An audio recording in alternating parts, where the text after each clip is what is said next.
The huge space station floated silently among the stars, its long corridors and glass-walled observation decks glowing with light. It was called Aurora Prime, a place where hundreds of alien species came to trade, learn, and explore. Among the crowds of visitors, a tiny alien girl named Lyra moved quietly, trying not to draw attention to herself. She was a Valurian, a small race known for their soft violet skin and gentle hums. Lyra was smaller than most of the children on the station, barely half the height of a human, and her three-fingered hands clutched a translucent notebook filled with drawings of stars, plants, and strange creatures from her home world. Lyra liked to observe quietly. She loved the way the sunlight glimmered through the station's glass walls, creating patterns on the metal floors. She hummed soft melodies from her home planet, which only a few could hear. But today she was not unnoticed. A group of older, burly alien students called the Krath had spotted her. They were known for their bullying and enjoyed teasing anyone who looked different. When Lyra tried to join the games in the playground area, the Krath surrounded her. "Pygmy Valurian," one of them shouted, pointing at her. "Sing your little song for us." The other Krath laughed, echoing his words, and the circle of children around them parted to watch. Lyra's violet skin seemed to darken as she hugged her notebook closer, hoping no one would notice her shaking. She tried to explain, I don't want to, but the Krath snatched her notebook, tossing it up and catching it like a toy. Pages bent and bent until one tore. Her voice broke and she stepped back, tears forming in her large round eyes. Nearby, a human boy named Avery noticed what was happening. Avery was 14, tall for his age, with a curiosity that often led him into trouble. He had been observing Lyra in class, fascinated by the melodies she hummed and the way she sketched the stars and plants of her home world. He had wanted to talk to her, but she was shy and always seemed to drift away from everyone else. Seeing her in danger now made his stomach clench. He felt a surge of determination he hadn't known he possessed. "Hey, leave her alone," Avery shouted, stepping into the circle of Krath and other children. The Krath stopped, surprised that a human would challenge them. "Who are you?" one demanded, his voice deep and rough. "This alien is ours to amuse." Avery's heart beat faster, but he didn't back down. "You don't get to treat her like that," he said firmly. The other children murmured, unsure if they should step back or step in. The tallest Krath lunged toward Avery, but he sidestepped, blocking the path between Lyra and the bullies. Lyra's tears flowed freely now. She had never experienced someone standing up for her like this. "It's okay," Avery said softly, reaching out a hand. "I've got you." Lyra looked up at him with wide eyes, unsure if she could trust anyone. But something in his steady gaze reassured her. Slowly, she nodded and allowed him to guide her away from the crowd. Once they were a safe distance away, Avery helped Lyra sit on a low bench near a small indoor garden. Strange plants from different planets glowed under soft lights. The scents were gentle, unlike the harsh smells of the playground and crowded corridors. Lyra hugged her notebook to her chest, still trembling. Avery crouched in front of her. "It's okay. They can't hurt you anymore," he said. Lyra sniffled. I tried to play with them, but they..." Her voice faltered and she looked down at her torn notebook. "They said I was too small, too weak, that I didn't belong." Avery glanced at the notebook. Some pages were bent, some ripped, but the drawings were still visible. He gently turned a page and smiled. "Look at this," he said. "You made all of this. It's amazing. You belong here just as much as anyone." Lyra blinked, unsure how to respond. No one had ever said something like that to her. Most humans and aliens she had met either ignored her or laughed at her differences. Avery's words were strange but comforting. Why are you helping me?" she asked softly. Avery shrugged, a small smile forming on his face. "Because it's the right thing to do, and because I think everyone deserves a friend." For the first time since arriving at the station, Lyra felt a flicker of hope. Avery stayed with her, and they began talking about her drawings and the melodies she hummed. She explained the symbols in her notebook, how each represented a star or a plant or an emotion from her home world. Avery listened carefully, asking questions and drawing simple notes to remember her words. He was fascinated not by the differences in her race, but by the creativity and depth in her work. Meanwhile, the Krath grumbled in the distance, realizing that their bullying had not intimidated Lyra. They had expected her to shrink further, cry silently, or run away forever. Instead, she had a human boy standing with her, protecting her. Their confidence faltered slightly. Some of the children who had laughed began to look away, unsure if they wanted to be part of the teasing anymore. Power did not always lie with the loudest voices. A few days later, Lyra cautiously ventured out again, this time with Avery walking beside her. They went to the observation decks and watched the stars streak past the station. Lyra told him stories of the Valurian world, of the oceans that shimmered in violet light, of forests that hummed softly in the wind. Avery shared stories of Earth, of oceans that stretched endlessly, mountains that scraped the sky, and forests where animals of every kind lived together. Even though their worlds were far apart, they found common ground in their curiosity and wonder. As Lyra grew more comfortable, she began to smile around other children too. Avery encouraged her to join small games, and gradually, other kids approached, intrigued by her sketches and melodies. Some of the younger children tried to mimic her humming, while others asked her to draw them a picture of a distant star. Lyra's confidence began to grow slowly but steadily. She realized that being small did not make her weak. It allowed her to see the world differently, to notice beauty that others often overlooked. The Krath, however, did not forget. They watched her from a distance, muttering and plotting. They wanted to embarrass her again, to prove that she was still an outsider. But Avery stayed close, alert to any sign of trouble. Lyra felt safer with him around, though she still remained cautious. She learned to rely on her own wits as well, finding clever ways to avoid the Krath or to respond without fear. Avery never asked her to fight. He only asked her to trust in herself and in their growing friendship. One afternoon, the Krath struck again. They waited until Lyra was alone near the festival grounds, then snatched her notebook and held it high above their heads. "Your little book belongs to us now," one shouted. Lyra's heart pounded. She felt smaller than ever. Her mouth opened to protest, but the words caught in her throat. Avery, who had been nearby, sprinted forward. "Stop, give it back," he yelled. The Krath laughed at him. "And what are you going to do, human? You can't do anything to us." Avery's chest tightened, but he didn't back down. "You're wrong," he said. "We're not alone."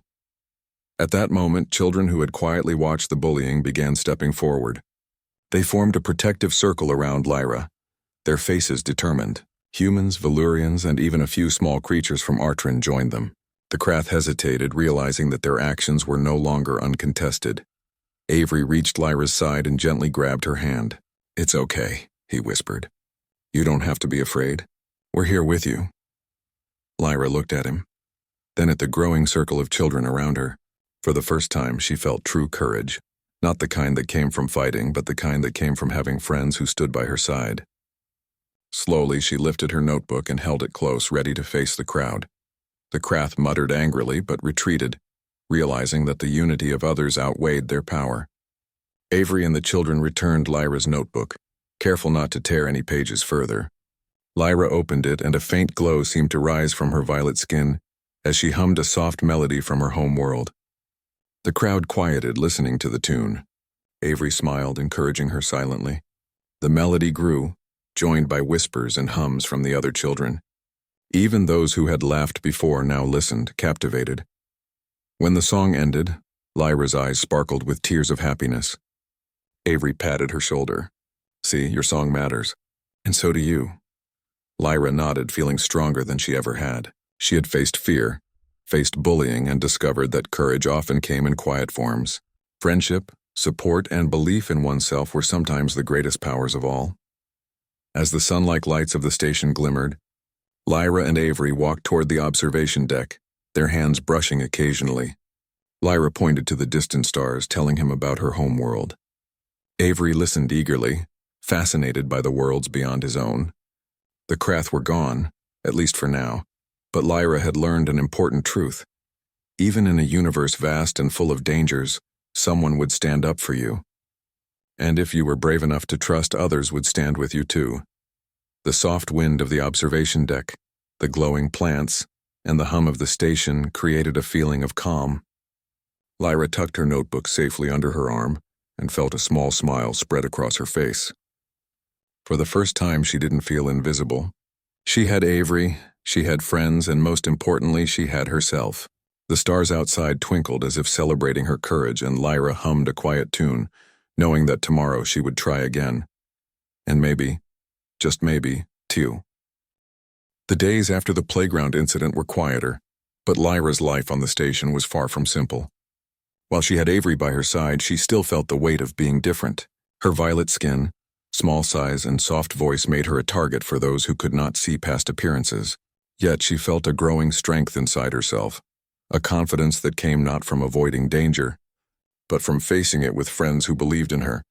Avery stayed close, walking with her through the long corridors filled with traders, scholars, and children from countless planets. The station's gardens, with their glowing alien plants, became their refuge.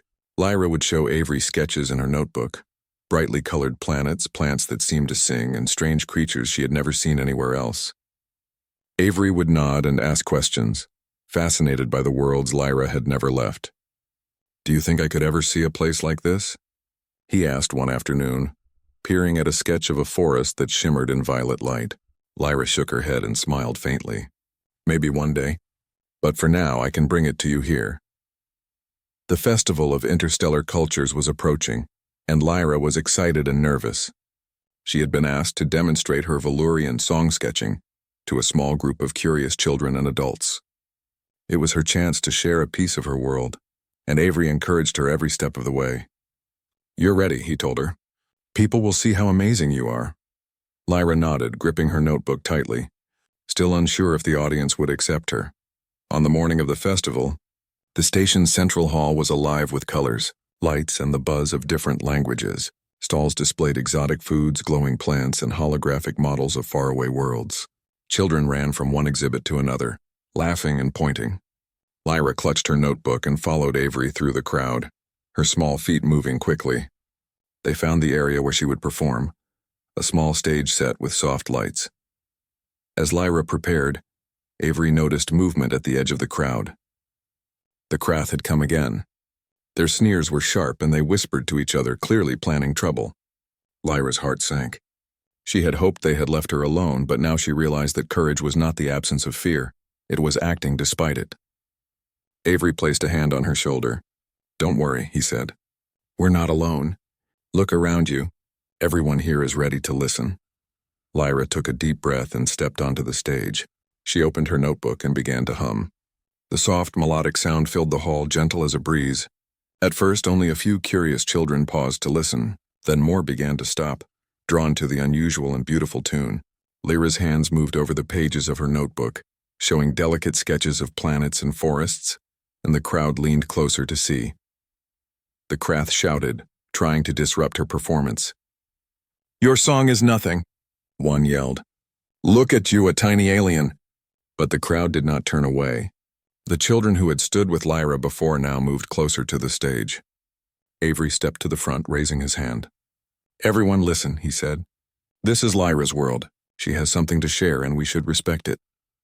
Lyra's melody grew stronger, more confident, as she felt the support around her. Children and even some adults began humming along, their voices blending with hers.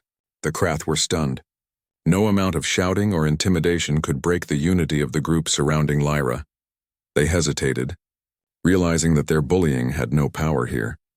The audience quieted as Lyra pointed to a sketch of a distant nebula. "This is my home," she said softly, her voice trembling but clear. "My people sing these songs to remember the stars when we travel through space. I want you to hear them too." The hum of the Valurian melody filled the hall again, and more voices joined in, translating and harmonizing. Even some of the Krath children listened, their sneers fading as they felt the beauty of the music. When the song ended, there was a moment of silence. Then applause began, gentle at first, then growing louder and stronger. Lyra's small frame glowed faintly with emotion. She had shared a piece of her world, and people had accepted it. Avery smiled, his eyes shining with pride. "See?" he whispered. "You did it. You showed them who you are." After the performance, many children and adults came forward to speak with Lyra. They asked questions about her planet, her songs, and her drawings. Some wanted to try singing with her, while others asked for lessons in sketching the stars. Lyra answered each question patiently, her confidence growing with every smile and nod of interest. She realized that sharing her differences had not made her weaker, it had made her stronger. The Krath, meanwhile, had retreated to the back of the hall. They watched quietly, unable to interrupt the acceptance and admiration surrounding Lyra. For the first time, they understood that strength was not only about size or loudness. Lyra's courage, combined with the support of friends, had created something far more powerful than their intimidation. Avery and Lyra walked through the festival together after the performance. Lyra showed him a small booth with glowing plants from her planet. "Do you think they will bloom like this at home?" she asked. Avery looked at the soft light reflecting on the glass leaves and nodded. "I think they already do," he said. "But it's amazing to see them here too." Lyra laughed softly, the sound like a gentle bell. "I never thought I could be brave," she admitted. "But I think I am. Because of you. Because of everyone who stood with me." Avery smiled, shrugging. "You were brave all along. I only helped you see it." The festival continued late into the night with children from different worlds playing games, sharing foods, and trading stories. Lyra and Avery found a quiet spot on the observation deck overlooking the stars. They sat side by side watching distant planets drift past. Lyra opened her notebook and began sketching new patterns she had noticed at the festival. The way the lights glowed, the expressions on children's faces, the shimmering colors of plants. Avery jotted notes beside her sketches, fascinated by the details she captured. "Do you think we can do this again?" Lyra asked, looking up at the stars. "Perform together?" Avery nodded. "Of course. We can share more of your world, and maybe help others share theirs too." Lyra smiled, feeling a warmth spread through her small frame. She knew that the future would hold challenges, but she also knew that she was no longer alone. The Krath never came near her again after the festival. Some of them whispered among themselves, learning that their bullying had no effect. Others simply watched from a distance, curious but unwilling to approach. Lyra realized that fear was temporary, but courage and friendship could last. In the following weeks, Lyra and Avery started small meetings with children from different planets. They called it the Star Club, a place where anyone could share stories, songs, and drawings from their home worlds. Slowly, the club grew. More children joined, eager to learn from Lyra and each other. The station became a little brighter, a little kinder because of the tiny alien girl who had found her voice and the human boy who had believed in her.